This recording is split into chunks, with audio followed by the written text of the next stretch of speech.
Day 1. The broke dreamer. You're 29 years old, and you're staring at a red declined screen on your phone trying to pay for a subway pass. In exactly 12 months, you'll sign a deal worth over $100 million, and the man currently screaming at you will be begging you for a lifeline. Right now, you prep vegetables for $14 an hour for a Michelin-starred tyrant named Julian, the executive chef who owns the restaurant and never lets you forget it. You've got one idea scribbled in a grease-stained notebook that you're sure is your way out. So while taking out the trash, you slide it across the stainless steel prep table and ask him for 5 minutes. He doesn't give you 5 seconds.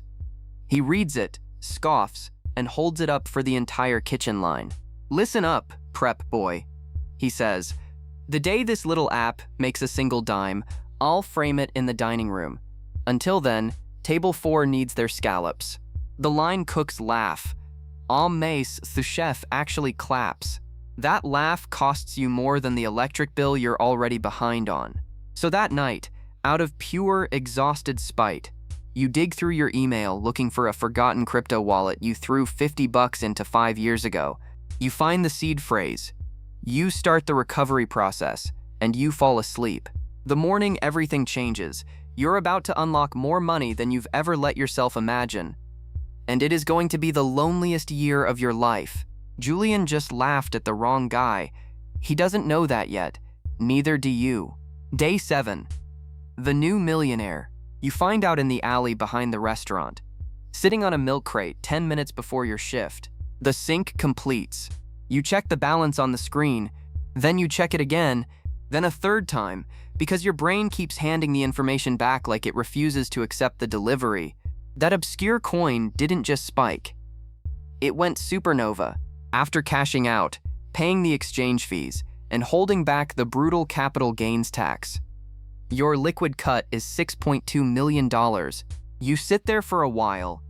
Then, you tie your apron, and you clock in.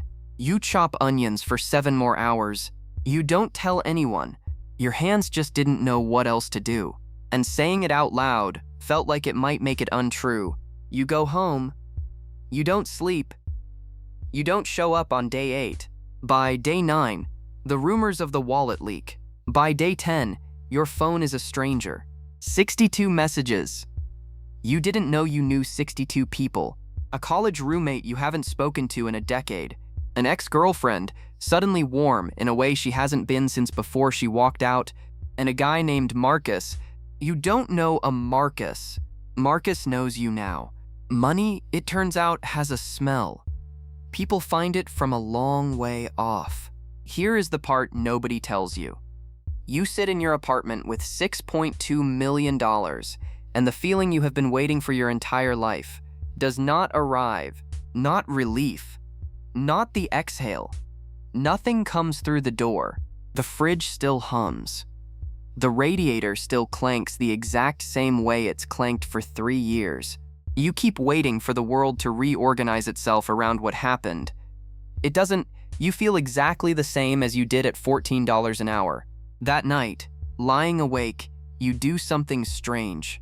You take the notebook out of your bag. You read your own handwriting in the dark. The idea Julian held over his head for the whole kitchen to laugh at. And for the first time, the code architecture on the page doesn't look like a pipe dream. It looks like a blueprint you can finally afford. Day 30. The careful spender. A month in, you are a multi-millionaire buying generic brand coffee. The wiring doesn't reroute just because the account balance changed. 30 days, and you've spent exactly $12,000. A used Toyota with 80,000 miles, a new laptop, and rent paid a full year ahead, because the idea of rent not hanging over you was worth more than anything in a store. What nobody warns you about isn't the money going out, it's the people coming in. They arrive in order of audacity. Your cousin pitches a high-end streetwear brand that literally cannot lose. A guy you played soccer with needs just a bridge loan. 30 grand, back by summer. You learn fast that no costs you a person every single time. And yes costs you more than money. It costs you the right to ever say no again. And then there's the dating. You sit across from a woman at dinner, and you can tell she's already done the math by the way she orders, by the way she asks, "So, what do you do now?" Like she already knows the answer. You break once. You walk into a specialty culinary shop and buy a custom Damascus steel chef's knife, $2,500, the exact one Julian uses to slice Wagyu while talking down to his staff. You unbox it at home. You hold it, and you realize it was never for you. It was for Julian. And Julian isn't here. You put it back in the box and slide it under the bed. Day 60. The active investor. Sitting on cash isn't safe. You can feel it shrinking quietly every day against the price of everything. Like a snowman nobody told you was already melting. You go to a wealth management firm on the 40th floor. The advisor talks to you like you're serious. After 29 years of being the prep cook, being talked to like that is a drug you didn't know you were starving for. But you don't sign. You open your own brokerage account. You dump $300,000 into the market in one afternoon. Then day 68 happens. The market drops 4% on a Thursday. You watch the green go red. The old panic. The 29-year-old, "We cannot lose this panic," grabs the wheel. You sell at the bottom. In 90 seconds, $18,000, gone. You sit in the dark and do the math you can't help doing. 18,000, that's 10 months of kitchen wages. 200 blistering shifts vaporized because you flinched. That's the tuition. Everybody pays it. You take the notebook out of your bag. You unfold it on the kitchen table. For the first time, you don't want to buy something. You don't want to day trade. You want to build the software in this notebook. You want to stand in front of something real. Day 150. The business owner. You lease an empty commercial loft. You hire 3 developers. You pour $500,000 of your own cash into building the inventory network that lets independent restaurants bypass the massive predatory mega suppliers.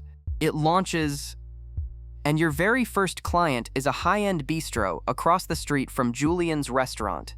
Julian finds out. He doesn't call you. He calls your client. He sits in their dining room and calls your software a crypto bro's hobby, tells them you'll be bankrupt by winter. Here's what Julian never had to learn because he was always the one holding the power. People remember. They remember who screamed at them. They remember who overcharged them. You don't fold. You undercut Julian's supplier network entirely. Within the same week, you sign 4 more restaurants that were just waiting for somebody to give them a reason to break free. The servers light up. The revenue starts flowing. You frame the grease-stained notebook page. A $5 frame from the pharmacy. Cheap on purpose, because the framing was never the point. Julian said he'd frame it the day it made a dime. It's hanging in your office, not his. Day 210. The angel investor. The meeting request comes in. You read the name 3 times. Same as the crypto balance. Julian, his restaurant group is bleeding cash.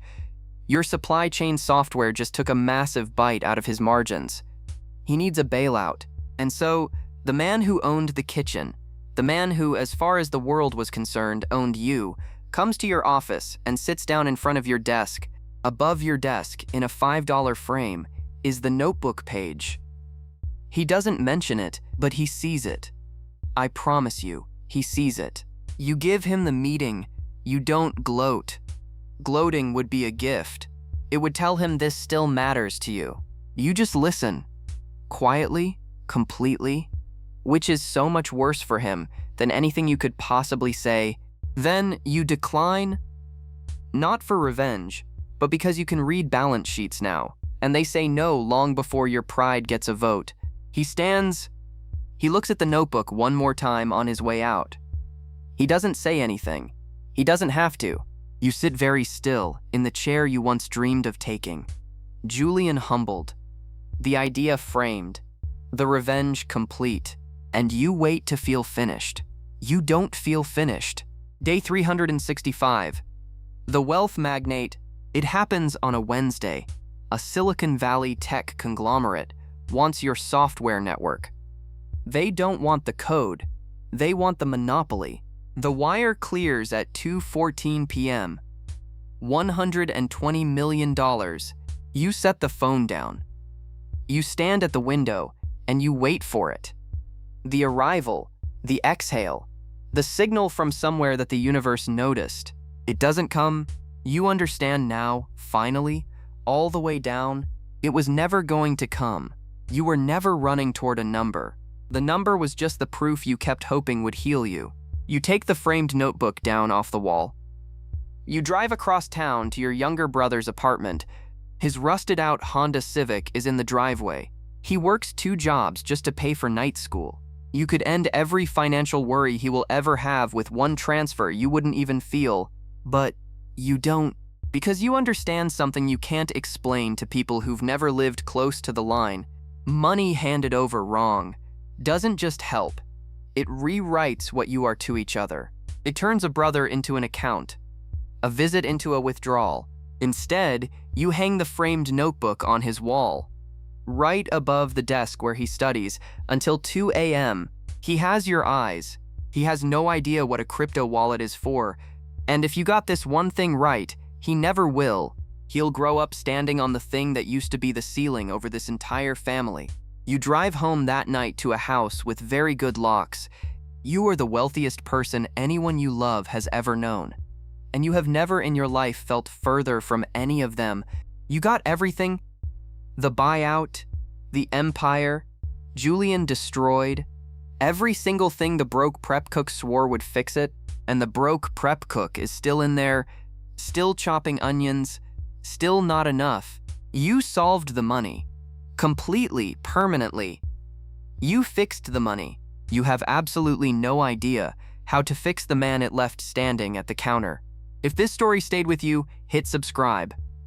I'll see you in the next one.